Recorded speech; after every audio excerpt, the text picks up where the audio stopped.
लोग क्या पढ़ेंगे, क्लास 9 की एक्सरसाइज मैथ्स की एक्सरसाइज नंबर कितना 1.2। ठीक है, 1.2 का जो फर्स्ट क्वेश्चन है वो क्या कह रहा है, नीचे दिए गए कथन है ना सत्य हैं या असत्य हैं, यानी ट्रू एंड फॉल्स वाले क्वेश्चंस हैं। इसके कितने, 3 पार्ट हैं, 3 पार्ट हैं। ठीक है, इसका फर्स्ट पार्ट क्या है हमारे पास, प्रत्येक अपरिमेय संख्या एक वास्तविक संख्या होती है। इट मीन्स ये क्या कह रहा है कि each irrational number is a real number. तो हमको ये प्रूव करना है। ठीक है कि नहीं, इसका उत्तर कारण सहित बताइए। ठीक है, तो हम क्या जवाब देंगे इसमें, तो हम लोग कहेंगे ये कथन क्या है, सत्य है या असत्य है। जैसे मैंने पिछली रिकॉर्डिंग में आपको भेजा था, सारी आपको परिभाषाएं लिख के भेजी थी मैंने। ठीक है, उसी के हिसाब से मैं इसका जवाब दूंगा। तो आप क्या लिखोगे कि ये कथन क्या है, सत्य है। ये कथन क्या है, सत्य यानी क्या है, ट्रू है। तो हम कहेंगे आंसर में क्या लिखोगे, आंसर ये होगा इसका, ये कथन सत्य है। ये कथन सत्य, कथन क्या है, सत्य है। अब क्यों सत्य है, इसके लिए आप जवाब दोगे, हम कहेंगे वास्तविक संख्याओं में, वास्तविक संख्याओं के संग्रह में, वास्तविक संख्याओं के संग्रह में क्या है, संग्रह में परिमेय एवं अपरिमेय संख्याएं दोनों आती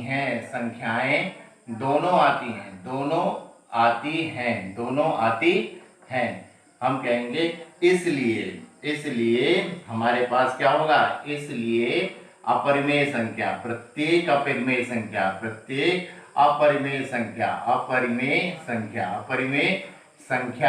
एक क्या होती है, संख्या एक वास्तविक संख्या होती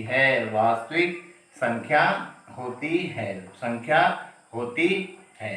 क्यों, जैसे मैं अपरिमेय संख्या का मैं वो उदाहरण दूं, अपरिमेय संख्या क्या होती है, अपरिमेय संख्या क्या होती है बेटा, अपरिमेय संख्या होती है √2, √3, √5 है ना, आदि। ये सभी क्या है, ये सभी वास्तविक संख्याएं हैं,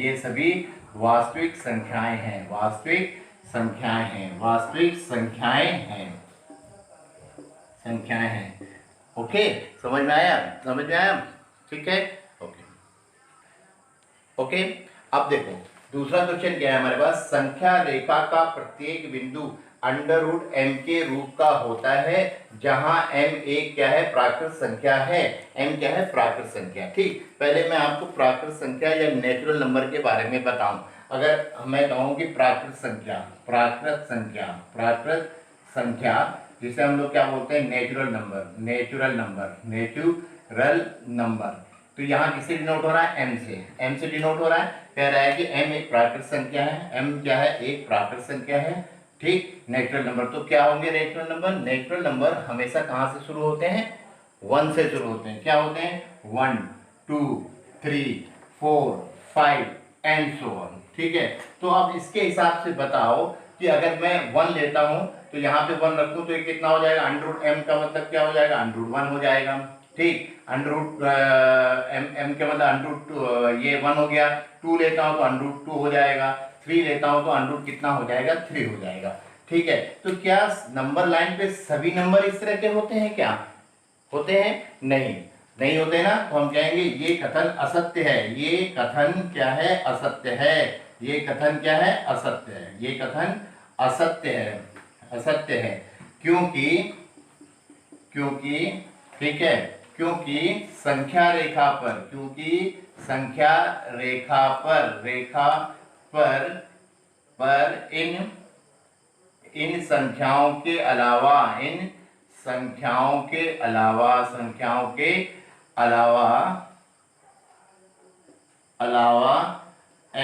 अन्य पूर्ण संख्याएं भी होती हैं। ठीक है, हाँ, जैसे मैं नंबर लाइन पे समझाता हूँ आपको। जैसे ये नंबर लाइन बना ली हमने, ओके, नंबर लाइन बना ली। अब यहाँ पे जैसे मैंने 0 डाल दिया, ओके, ये कितना हो गया, 1 हो गया। ये कितना हो गया, 2 हो गया। ये कितना हो गया, 3 हो गया एंड सो ऑन, ऐसे चलता जाएगा। अब देखो इसमें क्या सभी संख्याएं रूट के रूप में होती हैं, रूट अंडर रूट के रूप में? तो देखो कैसे कहेंगे, हमने क्या कहा, नहीं होती। क्यों नहीं होती? यहाँ देखो, अगर मैं √2 लिखूं तो √2 कहाँ होगा? √2 की वैल्यू होती है 1.41 अप्रॉक्स, तो ये 1 है, 1.41 लगभग यहाँ पे आएगा। ठीक है, तो ये वैल्यू हो गई हमारे पास कितनी? 1.41। ये संख्या रेखा पे आ गई, तो ये किसकी वैल्यू हुई? √2 की। किसकी? √2 की। क्या आपको संख्या रेखा में इस तरह से दिखते हैं सभी नंबर? नहीं दिखते हैं। ये देखो हमारे पास विदाउट अंडर है, ये भी विदाउट अंडर है, ये भी विदाउट अंडर है। जैसे मैं √3 की वैल्यू लिखूं, वो होती है 1.37 समथिंग, तो वो कहाँ आएगा? लगभग यहाँ पे आएगा। तो क्या वो भी अंडर में है? नहीं है। इसलिए हम कह सकते हैं कि संख्या रेखा पर इन सभी संख्याएं √m के रूट की नहीं होती हैं। इसलिए ये कथन क्या था? असत्य है। कथन क्या है? असत्य है। ओके, ठीक बच्चों, अब जरा थर्ड क्वेश्चन को ध्यान से पढ़ो। कह रहा है प्रत्येक वास्तविक संख्या यानी ईच रियल नंबर एक अपरिमेय संख्या होती, इज अ इर्रेशनल नंबर।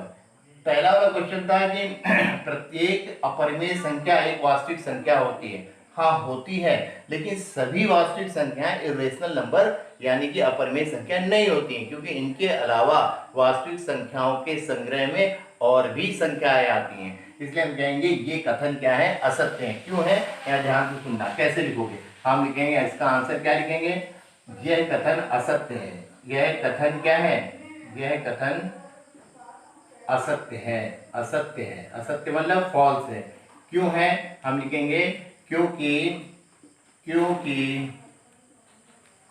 क्योंकि वास्तविक संख्याओं में वास्तविक संख्याओं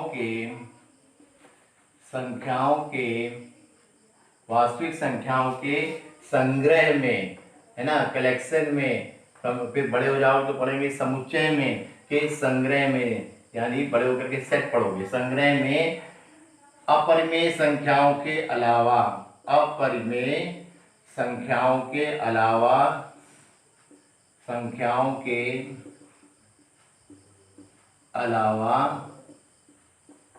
अन्य संख्याएं भी आती हैं। संख्याएं भी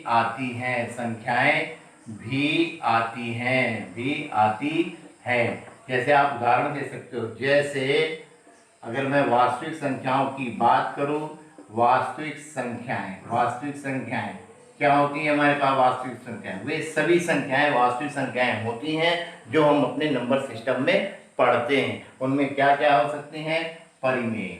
क्या हो सकती हैं? परिमेय संख्या। ठीक है, परिमेय संख्या हो गई। ठीक है, फिर क्या हो सकती है हमारे पास? इंटीजर्स, यानी कि क्या होता है? पूर्णांक हो सकती हैं। ठीक है, भाज्य संख्याएं, अभाज्य संख्याएं आदि। ठीक, क्या बच्चों बताओ, इसमें वास्तविक संख्याओं में केवल अपरिमेय संख्या आ रही है क्या? नहीं आ रही है ना, तो हम क्या कहेंगे? अपरिमेय संख्या। ये भी लिख सकते हो इसमें। ठीक, तो इस वास्तविक संख्याओं के अंदर में सभी संख्याएं आ रही, केवल अपरिमेय संख्या नहीं आ रही है। केवल अपरिमेय संख्या आती तो हम कहते सभी वास्तविक संख्याएं अपरिमेय संख्याएं। अभी क्या है? सभी वास्तविक संख्याएं अपरिमेय संख्या नहीं है। इसलिए हमने लिख दिया कथन क्या है? असत्य। ओके, आई होप आपको समझ में आया होगा क्वेश्चन। ठीक बच्चों, अब हम लोग करते हैं एक्सरसाइज 1.2 का क्वेश्चन नंबर 2।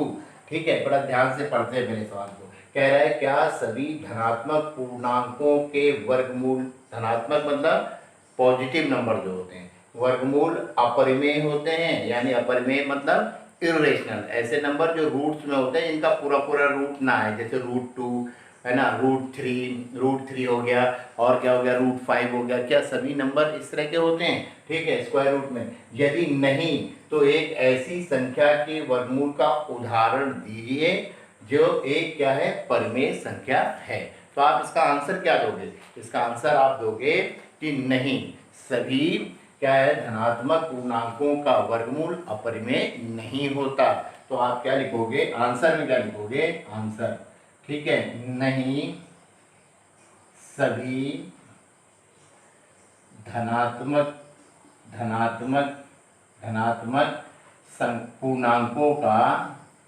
पूर्णांकों का पूर्णांकों का वर्गमूल वर्गमूल अपरिमेय नहीं होता, अपरिमेय नहीं होता, अपरिमेय नहीं होता है, नहीं होता है। कैसे? मैं एक उदाहरण दे रहा हूं, जैसे वो कह रहा है ना कि उदाहरण दीजिए, जैसे √4, 4 का वर्गमूल कितना होता है? 2। 2 क्या है? रेशनल नंबर, यानी ये क्या है हमारे पास? परिमेय संख्या। क्या है? परिमेय संख्या। क्या ये अपरिमेय मिली? नहीं मिली। इसी तरह आप और उदाहरण दे सकते हो, 4 के बाद √ कितना दे सकते हो? 9। इसका वर्गमूल कितना है? 3। ये भी क्या है? परिमेय संख्या। क्या है? परिमेय संख्या। क्या ये अपरिमेय संख्या मिली? नहीं। इसी तरह और आप क्या दे सकते हो? 9 के बाद कितना दे सकते हो? 16। कितना हो जाएगा इसका वर्गमूल? 4। ये भी क्या है? परिमेय संख्या, परिमेय संख्या। उसने एक उदाहरण मांगा था और आपने कितने दे दिए? 3। ऐसे और भी उदाहरण दे सकते हो। ओके, आई होप आपको ये क्वेश्चन समझ में आया होगा। ठीक बच्चों, अब ये थोड़ा सा क्वेश्चन नंबर क्या है? 3 पे आप देखो, कह रहा है कि संख्या रेखा पर आप √5 को किस तरह निरूपित करते हो। वैसे तो ये क्वेश्चन क्या है? ज्योमेट्री का क्वेश्चन बनता है और उसको बनाने के लिए आपके पास वर्कशीट होनी चाहिए, उसके हिसाब से आप बनाएं। लेकिन फिर भी मैं आपको पूरी तरह से सेटिस्फाई करने की कोशिश करूंगा। होप शायद आप उसको बनाने की कोशिश करोगे और आपसे क्वेश्चन हो जाएगा। ठीक, अब इसको बनाने के लिए, अभी आप छोटे बच्चे हो, पहले आपको पाइथागोरस थ्योरम यानी पाइथागोरस प्रमेय के द्वारा मैं कुछ हल करना बताता हूँ कि पाइथागोरस प्रमेय होती क्या है। ठीक है, तो पाइथागोरस प्रमेय बेटा हमेशा समकोण त्रिभुज पर लगती है, राइट एंगल ट्रायंगल पे। ठीक है, तो पहले पाइथागोरस प्रमेय को समझो। तो पाइथागोरस प्रमेय क्या होती है? पाइथागोरस प्रमेय होती है पाइथागोरस पाइथागोरस प्रमेय। प्रमेय ये होती है हमारे पास बेटा कर्ण का वर्ग। कर्ण का यदि वर्ग कर दूं तो कितना होता है? लंब का वर्ग, लंब का वर्ग धन क्या होता है? आधार का वर्ग। धन क्या होता है? आधार का वर्ग। लेकिन ये लगती कहाँ पे है? एक समकोण त्रिभुज पर। जैसे मैंने कहा मेरे पास एक समकोण त्रिभुज ये है। ठीक है, एक समकोण त्रिभुज सीधा बनाने की कोशिश करता हूँ, ये ठीक है, ये हो गया। ठीक, तो मान लीजिए ये ए है, ये बी है और ये क्या है? सी। तो ये जो समकोण त्रिभुज ये 90 डिग्री है। 90 डिग्री के ठीक सामने वाली भुजा को हमेशा क्या बोलते हैं? कर्ण। क्या बोलते हैं? कर्ण, या इंग्लिश में बोलते हैं हाइपोटेनियस। तो एच से दिखा दिया हम। ठीक है, और इसके अलावा जो ये है बेस लाइन, आधार, बेस लाइन, इसे बोल दिया आधार। ठीक है, आधार हो गया। और ये हो गया हमारे पास जिसे बेस लाइन बोलते हैं बी, और इसे बोलते हैं लंब यानी परपेंडिकुलर।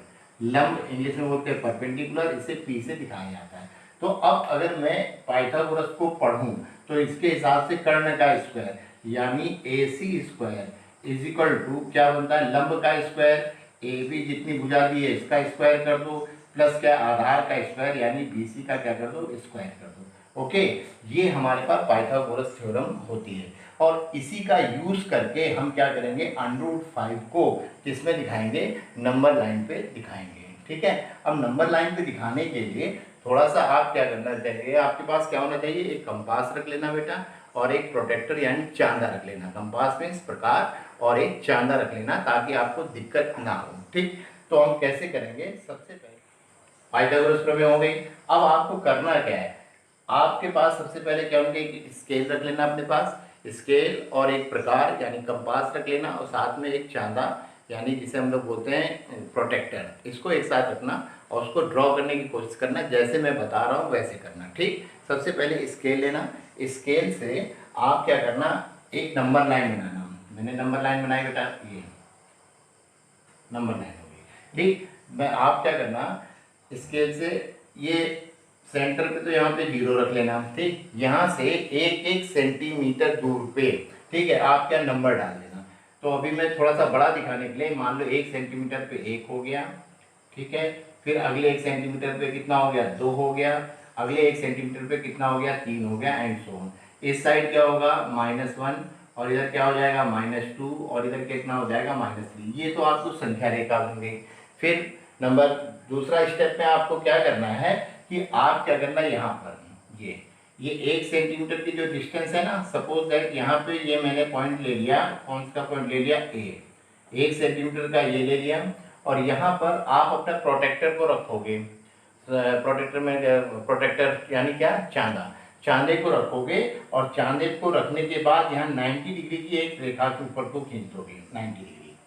ठीक, हमने एक 90 डिग्री की रेखा यानी सीधी लाइन खींची। ठीक, उसके बाद हम क्या करेंगे, इसमें 1 सेंटीमीटर प्रकार में पेंसिल लगा करके 1 सेंटीमीटर को नापा और यहाँ पे इसको कट कर दिया। ठीक है, 1 सेंटीमीटर पे।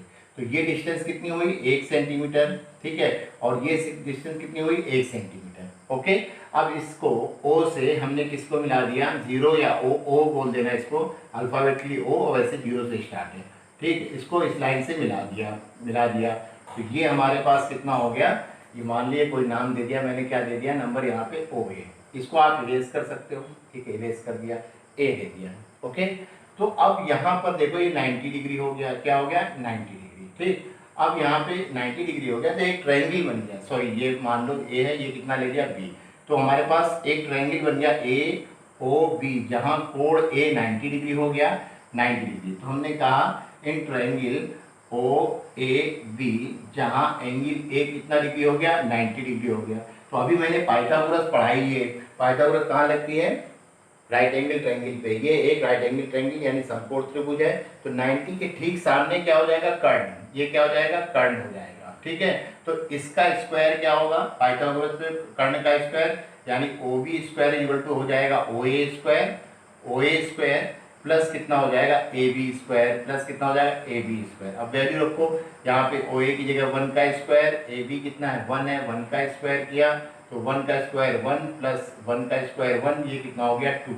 तो ओ बी स्क्वायर कितना हो गया, 2 हो गया। तो ओ बी कितना हो जाएगा, स्क्वायर हटेगा तो दूसरी साइड अंडर रूट 2। तो यानी ये वाली लाइन कितनी हो गई, अंडर रूट कितना हो गया, 2 हो गया, अंडर रूट 2 हो गया। ओके, तो अगर मुझे ये कहा जाता अंडर रूट 5 की जगह लिखा जाता अंडर रूट 2 लिख देता, उसकी वैल्यू लगाओ, तो हम नंबर देखा, तो हमारे पास संख्या देखा ये है। तो मैं यहाँ पे क्या करता, अपने प्रकार को रखता और एक चाप यहाँ पे लगा देता जो यहाँ पे आकर के इसको टच कर जाता। तो ये संख्या रेखा पर अंडर रूट 2 का मान हो जाता। लेकिन क्वेश्चन क्या कह रहा है, हमें किसका निकालना है, अंडर रूट किसका, 5 का मान। अब अंडर रूट 5 तक कैसे पहुँचे, फिर आप यहाँ इस पॉइंट पर, ये बी है बेटा, ठीक, बी है, बी के बाद आप यहाँ पर अपने चांदे को रखना, फिर 90 डिग्री का एंगल बनाना। ठीक है, तो 90 डिग्री का एंगल कैसे बनेगा, यहाँ पर आप इसको क्या करना, ऐसे लेना। ठीक, तो थोड़ा सा हट के बनेगा ऐसे। ठीक है, 90 डिग्री इधर को बनेगा। ठीक, इस लाइन पे 90 डिग्री बनाओगे। ठीक, 90 डिग्री ऐसे चांदा रखोगे ना, आप अपना रखोगे प्रोटेक्टर, है ना, तो यहाँ से इधर को बनेगा 90 डिग्री। ठीक है, तो 90 डिग्री बनाओगे तो ये एंगल कहाँ की ओर जाएगा, इधर को ऐसे जाएगा 90 डिग्री। फिर इसमें 1 सेंटीमीटर का चाप पेंसिल लगा के प्रकाश में आप क्या करोगे, कट करोगे। ठीक है, यहाँ कट किया। ठीक, ये 1 सेंटीमीटर हो गया, इसको मान लिया हमने नाम दे दिया सी। तो फिर हमने इसको इससे मिला दिया ओ सी, कितना हो जाएगा, ओ सी। ठीक, अब देखो ये, अब सी बी यहाँ पे ओ मीन्स यहाँ नंबर रेखा पे तो 0 है, लेकिन हम मान लो इसको ओ से दिखा रहे हैं। तो ये भी एक ट्रायंगल बन गया, राइट एंगल ट्रायंगल बन गया। यहाँ पर बी क्या है, 90 डिग्री है। तो मैं फिर लिखूंगा in triangle O B C, where जहाँ पर एंगल बी कितना है, 90 डिग्री। क्या हो जाएगा, 90 डिग्री हो जाएगा। 90 डिग्री हो गया तो फिर इसमें पाइथागोरस लग जाएगी, ये कर्ण हो गया, इसका स्क्वायर ओ सी स्क्वायर, क्या हो जाएगा, ओ सी स्क्वायर इक्वल टू क्या होगा, ओ बी स्क्वायर प्लस कितना हो जाएगा, बी सी स्क्वायर प्लस कितना हो जाएगा, बी सी स्क्वायर। तो ओ बी कितना था, ये अंडर रूट 2 था, यहाँ अंडर रूट 2 रखा, इसका स्क्वायर कर दिया। बी सी कितना था बेटा, 1 था, 1 का स्क्वायर कर दिया, तो रूट 2 का स्क्वायर, रूट हट जाएगा 2, 1 का हो जाएगा 1, 2 और 1 कितना हो गया, 3। तो ओ सी स्क्वायर कितना हो गया, 3, देन ओ सी कितना हो गया, अंडर रूट 3 हो गया। तो ओ सी वाली लाइन ये कितनी होगी, अंडर रूट कितना हो जाएगा, 3 हो जाएगा। ठीक, लेकिन हमें अंडर रूट 5 चाहिए था, तो यही प्रोसीजर हम आगे को और चलेंगे। ठीक, फिर इस लाइन को थोड़ा सा आगे बढ़ा करके इसमें चांदे से फिर 90 डिग्री का एंगल बनाओगे। 90 डिग्री का एंगल बनाओगे, यहाँ पे बनाया, पहले यहाँ बनाया, फिर यहाँ बनाया, अब यहाँ बना दो। 90 डिग्री का एंगल बनाओगे तो ये थोड़ा सा इधर को जाएगा। ठीक है, इससे ठीक 90 डिग्री, ये इस लाइन पे चांदा रख के इधर को 190 डिग्री बना दिया। ठीक, फिर इसमें 1 सेंटीमीटर कट किया, 1 सेंटीमीटर कट करोगे तो यहाँ हो गया ये। ठीक है, ये 1 सेंटीमीटर हो गया, यहाँ पे 90 डिग्री का। अब यहाँ से इसको फिर मिलाओगे, ये मिलाया तो ये क्या हो गया बेटा हमारे पास, यहाँ ये, तो ये जो हो जाएगा इसका हमने कोई नाम दे दिया डी, है ना। अब ये क्या था हमारे पास, सी था और ये डी। अब देखो यहां से ओ सी डी एक राइट एंगल ट्रायंगल बन गया हमारे पास, बन गया ना। तो हमने यहाँ पे लिखना पड़ेगा, मैंने लिखा इन ट्रायंगल ओ सी डी, ये इन ट्रायंगल कितना ओ सी डी, जहां पर हमारे पास क्या है एंगल डी सी कितना डिग्री है 90, एंगल सी कितना है 90। अब ये 90 हो गया, ये 90 था और ये 90 था, तो 90 के ठीक सामने क्या हो जाएगी, कर्ण हो जाएगी, कौन सी, ओडी, ओडी वाली लाइन, ये क्या हो जाएगी, कर्ण हो गई, है ना, कर्ण हो गई। तो हम क्या करेंगे, फिर पाइथागोरस लगाएंगे, तो इसका स्क्वायर, कर्ण का स्क्वायर, कर्ण क्या हो गया ओडी, तो हमने कहा ओडी का square, OD square equal to क्या हो जाएगा, OC square plus C D square, OD OC square, OC square plus कितना हो जाएगा सी डी स्क्वायर। अब ओसी कितना था, ये अंडर रूट कितना था 3, तो मैंने इसमें अंडर रूट 3 रखा, इसका स्क्वायर किया, ये सी डी स्क्वायर हो गया, क्या हो गया C D square, C D कितनी थी 1, ये हमेशा 1 ही लोगे, तो 1 का स्क्वायर किया तो हो जाएगा 3 और 1 कितना हो जाएगा 4, तो ओडी स्क्वायर कितना आया 4 आया, तो ओडी इक्वल टू कितना हो जाएगा हमारे पास अंडर रूट कितना 4, और अंडर रूट 4 की वैल्यू कितनी होती है 2, अंडर रूट 4 की वैल्यू 2। अब कोई मुझसे कहता ये अंडर रूट 4 हो गया, ठीक है बेटा, ये कि अगर अंडर रूट 4 की वैल्यू निकालनी होती तो मैं क्या करता, कंपास से इधर से ऐसे प्रकार से चाप लेता और यह घुमा देता, ठीक कहाँ पे आ जाता 2 पे आ जाएगा, ठीक है। अब इसके बाद क्या है, आप हर बार ऐसे कर सकते हो, जैसे मैंने अंडर रूट 2 की वैल्यू ली तो ऐसे प्रकार को रखा, ऐसे मिला दिया डॉट डॉट डॉट करके, वो दिखा इसलिए नहीं रहा हूँ कि आपको क्या कंजेस्टेड हो जाएगा, आपको समझ में नहीं आएगा, ठीक है। तो अंडर रूट 4 की वैल्यू ऐसे आप जब ऐसे रखोगे ना प्रकार से, ऐसे चाप लोगे तो ठीक कहाँ पे 2 पे आ जाएगा, तो अंडर रूट 4 की वैल्यू नंबर लाइन पे कितनी हो जाएगी 2 हो जाएगी, ये आंसर मिल जाएगा। लेकिन हमें किसकी चाहिए, अंडर रूट 5 की। फिर क्या करना है, फिर इस लाइन को थोड़ा सा आगे बढ़ा करके यहाँ पर हम 90 डिग्री का क्या बनाएंगे, फिर एंगल बनाएंगे, कोण बनाएंगे, किससे, चांदे से। तो चांदे को आप यहाँ रखोगे तो अब 90 डिग्री का एंगल इसके 90 डिग्री पे इधर को हो जाएगा, ये हो गया। फिर हम हर बार क्या करना है, एक सेंटीमीटर प्रकार में लगा करके स्केल में नाप करके यहाँ कट किया, ये 1 सेंटीमीटर हो गया, ठीक, इसको इससे मिला दिया मैंने, ये मिला दिया, ठीक है बेटा। अब क्या हो रहा है, यहाँ 90 डिग्री कहाँ बनेगा, यहाँ बनेगा। अब डी, इसका नाम हमने क्या रख दिया ई। अब देखो एक ट्रायंगल हो जाएगा यहाँ से ओ, ये वाला ओ डी ई, एक ट्रायंगल हो गया, जहाँ डी पर कितना डिग्री है 90 डिग्री है, और जहाँ पर ओडी कितना है अंडर रूट कितना है 4। अब ध्यान से सुनना, बस यही मेन ट्रायंगल है, इस पर ध्यान देना। हमने लिखा इन ट्रायंगल त्रिभुज किसमें, ओ डी ई में, ओ डी ई में क्या है हमारे पास 90 डिग्री कहाँ पे बन रहा है, यहाँ पर, तो एंगल डी, कोण डी बराबर कितना है 90 डिग्री, ठीक। तो 90 डिग्री के ठीक सामने ये वाली साइड क्या हो जाएगी, कर्ण हो जाएगी, तो पाइथागोरस लगा देंगे, तो पाइथागोरस क्या होगा, कर्ण का स्क्वायर, यानी किसका, ओई का स्क्वायर, तो ओई स्क्वायर इज इक्वल टू क्या होगा, OD square, OD square plus कितना हो जाएगा ओई स्क्वायर, प्लस कितना हो जाएगा ओई स्क्वायर। तो ओडी कितना था अंडर रूट 4, तो हमने यहाँ अंडर रूट 4 रखा, इसका स्क्वायर किया, ओई कितना था 1 था, हमने 1 किया, 1 का क्या किया स्क्वायर, तो अंडर रूट 4 का स्क्वायर कितना हो जाएगा 4, 1 का स्क्वायर 1, तो ये कितना हो गया 5, तो यानी ओई स्क्वायर बराबर कितना हो गया 5।